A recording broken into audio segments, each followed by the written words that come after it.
I'm finally back. Did you miss me? I hope you did. And I'm sure you can tell the studio looks slightly different, a little bit. I'm in the middle of a move. It's not quite all set up yet, but I wanted to come back and say hi. Happy New Year, and let's talk about what's going on in regards to the Game Boy community. Why is everybody so pissed at Logan Paul this time? And why the Game Boy community of all people? Logan Paul, I'm sure many will agree, is perhaps, along with his brother, they're the poster children of everything wrong with the internet, according to many. I personally don't have a gripe with these guys. I know they're goofs. They've done some pretty insensitive stuff. I remember one of the Paul brothers, and I can't keep up which. I know that one of them went to Japan and made some insensitive comments about a body they found in one of those creepy forests that people in Japan go to. Anyway, this took a very dark turn. That's what happens when you have to cover these kids. Anyway, there's one that boxes, there's one that went to a forest in Japan and made fun of a dead body. It might be the same guy. And then there's one now that destroys Game Boys for fun and profit.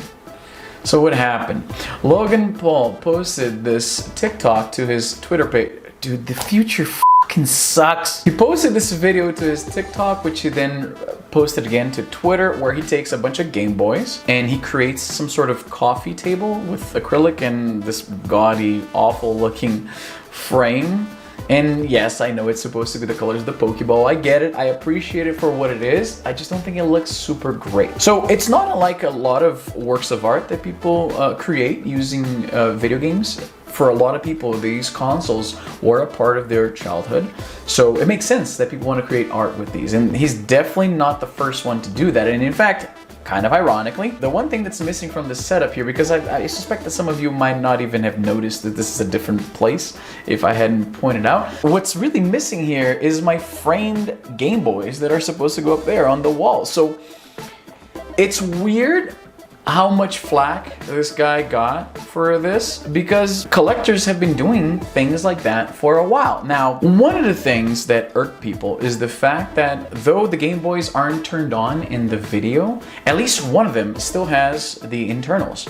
The atomic purple Game Boy Color that you can see through. There's a motherboard in there, so presumably all the other Game Boys are functioning models, and even if they aren't functioning models, their parts could still be salvaged for other projects like restoring broken Game Boys. So somewhat understandably, the community was a little pissed off.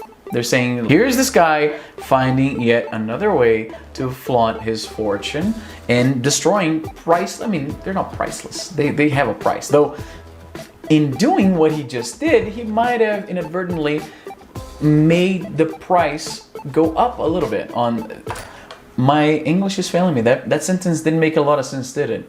Let's try that again. By encasing these Game Boys in acrylic, he just helped, even if it's just a little bit, he helped make the price of these things go up. It's weird because even I have been blamed for this. In the past few years, prices for PSPs, for instance, have been climbing steadily. And I've gotten a few comments in my videos where I talk about the PSP that people like me are the reason these things are becoming pricier. And perhaps there's some truth to that. I don't think my channel is large enough for that. Perhaps you can say that I participate in the community that by featuring these older consoles make their value climb. And that's just, what are you gonna do? The alternative to that would be to not talk about these classic retro gaming consoles. And I'm not doing that. I'm gonna talk about these things forever. In fact, I have a whole series planned on the PSP. A lot of people ask me if my PSP Go, which is here, you better believe I didn't lose that in the move, if that's still my go-to emulation console, and not quite. I have some other devices here that emulate more systems and have other features that the PSP Go doesn't have, but you cannot beat the portability of the PSP Go.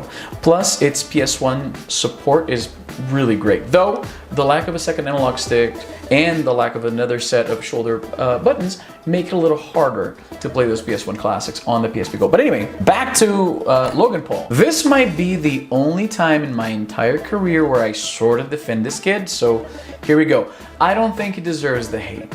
Even if these are functioning Game Boys, that is no different from what I do. I have, by my estimates, I don't even know because they're not all here, but I must have some 47 Game Boys, and I have them all. I have the Game Boy Advance, I have a bunch of DSs as well, I have the Game Boy Color, I have multiple Game Boy Colors, I have the Game Boy Light, which is a Japan exclusive that for some reason Nintendo thought that North Americans didn't deserve. I have that, and out of all of these Game Boys, I really only play actively on 2 of them, which, again, I don't know where they are right now, and no, it's right there.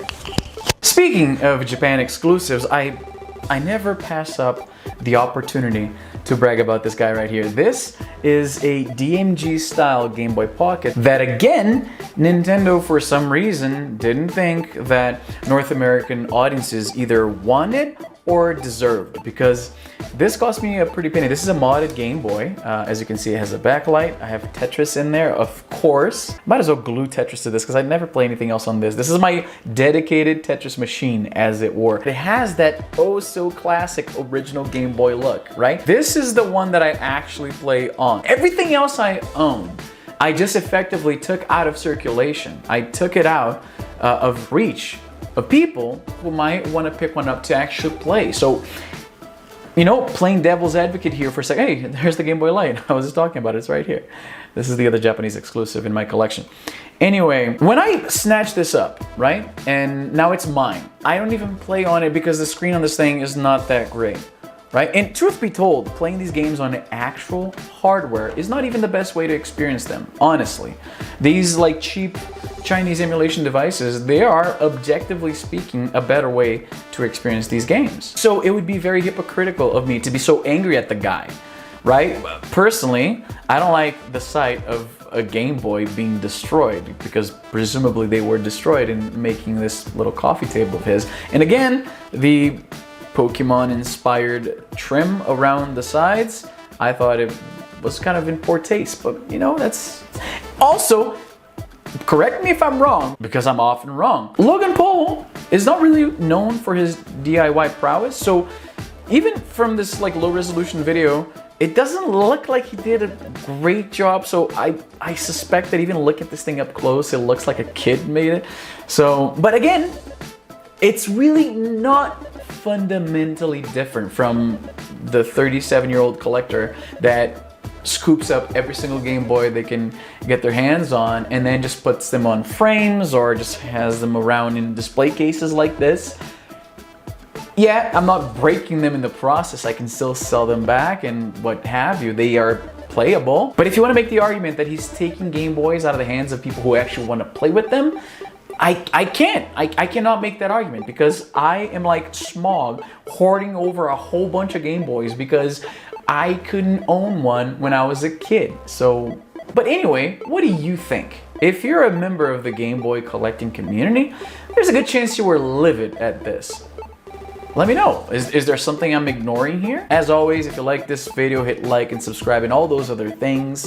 We're finally back now that the studio is sort of put together.